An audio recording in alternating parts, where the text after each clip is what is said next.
कर्पूरगौरं करुणावतारं संसारसारं भुजगेन्द्रहारं सदा वसन्तं हृदयारविन्दे भवं भवानी सहितं नमामि।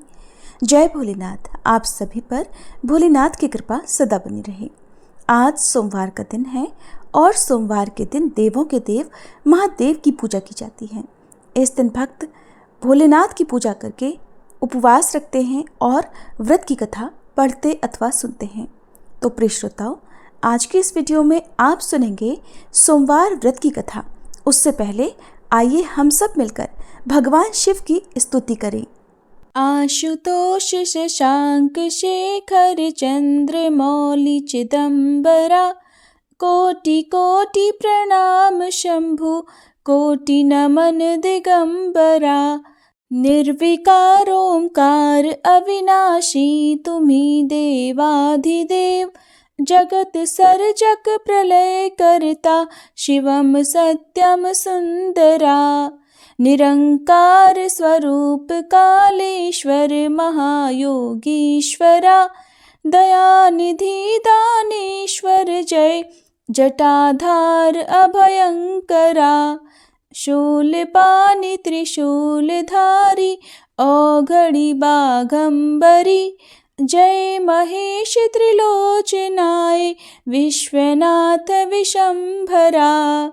नाथ नागेश्वर हरो हर, पाप साप अभिशाप तम, महादेव महान भोले, सदा शिव शिव शंकरा। जगतपति अनुरक्ति भक्ति, सदैव तेरे चरण हो, क्षमा हो अपराध सब, जय जयति जगदीश्वरा। जन्म जीवन जगत का संताप ताप, मिटे सभी ओम नमः शिवाय, मन जपता रहे पंचाक्षरा। आशुतोष शशांक शेखर चंद्र मौलि चिदंबरा, कोटि कोटि प्रणाम शंभु, कोटि नमन दिगंबरा, कोटि नमन दिगंबरा। अब सुनिए सोमवार व्रत कथा। पौराणिक कथा के अनुसार किसी नगर में एक साहूकार रहता था। उसके घर में धन की कोई कमी नहीं थी, लेकिन उसकी कोई संतान नहीं थी, जिस कारण वह बेहद दुखी था। पुत्र प्राप्ति के लिए वह भगवान शिव की पूजा करता, हर सोमवार व्रत रखता और पूरी श्रद्धा के साथ मंदिर में जाकर भगवान शिव और माता पार्वती की पूजा किया करता। उसकी भक्ति देखकर एक दिन माँ पार्वती प्रसन्न हो गई और भगवान शिव से उस साहूकार की मनोकामना पूर्ण करने का आग्रह करने लगी। देवी पार्वती की इच्छा सुनकर भगवान शिव ने कहा, हे पार्वती, इस संसार में हर प्राणी को उसके कर्मों के अनुसार फल मिलता है और जिसके भाग्य में जो हो उसे भोगना ही पड़ता है। लेकिन पार्वती जी ने साहूकार की भक्ति का मान रखने के लिए और उसकी मनोकामना पूर्ण करने की इच्छा जताई।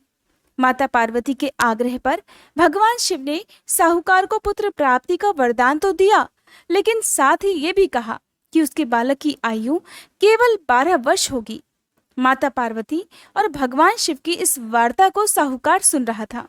उसे सुनकर ना तो इस बात की खुशी हुई और ना ही दुख, बल्कि वह तो पहले की तरह ही भगवान शिव की पूजा करता रहा। कुछ समय के बाद साहूकार के घर एक पुत्र का जन्म हुआ।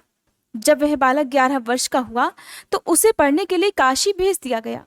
साहूकार ने पुत्र के मामा को बुलाकर उन्हें बहुत सारा धन दिया और कहा कि तुम इस बालक को काशी विद्या प्राप्त कराने के लिए लेकर जाओ।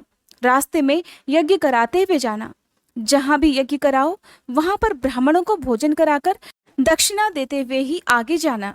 दोनों मामा भांजे इसी तरह यज्ञ कराते और ब्राह्मणों को दान दक्षिणा देते देते काशी की ओर चल पड़े। रास्ते में एक नगर पड़ा, जहां उस दिन नगर के राजा की कन्या का विवाह था।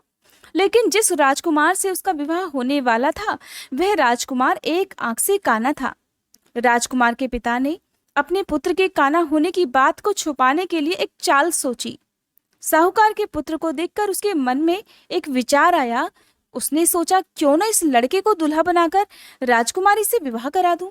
विवाह के बाद इसको धन देकर विदा कर दूंगा और राजकुमारी को अपने नगर ले जाऊंगा। लड़के को इस प्रकार दूल्हे के वस्त्र पहनाकर राजकुमारी से विवाह करा दिया गया। लेकिन साहूकार का पुत्र बहुत ईमानदार था। उसे यह बात बिल्कुल ठीक नहीं लगी। उसने अवसर पाकर राजकुमारी की चुन्नी के पल्ले पर लिख दिया कि राजकुमारी, तुम्हारा विवाह तो मेरे साथ हुआ है, लेकिन जिस राजकुमार के संग तुम्हें भेजा जाएगा वह एक आंख से काना है। मैं तो काशी विद्या पढ़ने जा रहा हूँ। जब राजकुमारी ने चुन्नी पर लिखी हुई बातें पढ़ी तो उसने अपने माता पिता को यह बात बताई। राजा ने बात जानकर अपनी पुत्री को विदा नहीं किया, जिससे बारात वापस चली गई। दूसरी ओर साहूकार का बेटा और उसका मामा काशी पहुंच गए और वहां जाकर उन्होंने यज्ञ किया। जिस दिन लड़के की आयु 12 वर्ष हुई उसी दिन यज्ञ रखा गया। लड़के ने अपने मामा से कहा कि आज मेरी तबीयत कुछ ठीक नहीं है। सुनकर मामा ने कहा, तो तुम अंदर जाकर सो जाओ।